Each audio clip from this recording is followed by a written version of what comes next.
Hi, I'm JD Oldenburg, and today I want to talk about how I turned a folktale from the 1850s into a modern fairy tale, and why I owe that to Mr. Jim Henson. Hello there, my name is Jim Henson, and I'm a puppeteer. I'm called a puppeteer because I work with puppets. So it all started when I was a little kid. I was horrified of death. It was a thing in my family that we had to, talk about all the time and deal with. When I was 8 or 9, I wrote this little story that I actually still have to this day. My mom kept it. It was called Death of Death. And apparently this is how I start overcoming this fear.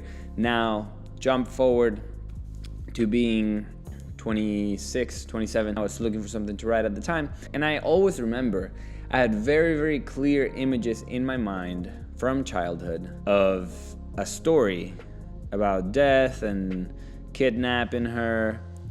And I remember being unsure, not knowing if I had seen this somewhere or I had just such a vivid imagination when I was a little kid that I had these images. I finished my book, it's almost done at this point, and I go to a party and I tell a guy at the party about my book, and he tells me, oh yeah, like The Soldier in Death, I've seen that. Well, it turns out in 1988, Mr. Jim Henson adapted to TV this very old Russian folktale from the 1850s called The Soldier in Death. And I saw this as a child, and it really left a mark in me.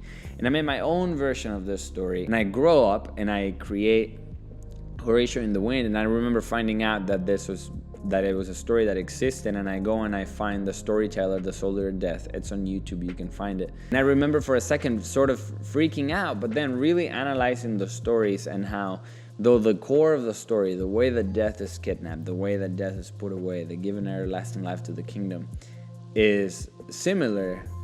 The core of the story, the message of the story are vastly different. One is about greed, and one is about our essence being one with the wind, with cosmic energy. And then realizing that the Jim Henson story was an adaptation of a folktale from 1850, which made it public domain, just created this really beautiful mix of emotions and making me realize, like, wow, this is a modern retelling of a very old tale. And this is why my book is dedicated to a Mr. Jim. It's Jim Henson. So wherever you are, Mr. Jim, thank you. Oh, of course, 2 videos popping here, 1 subscribe button popping here.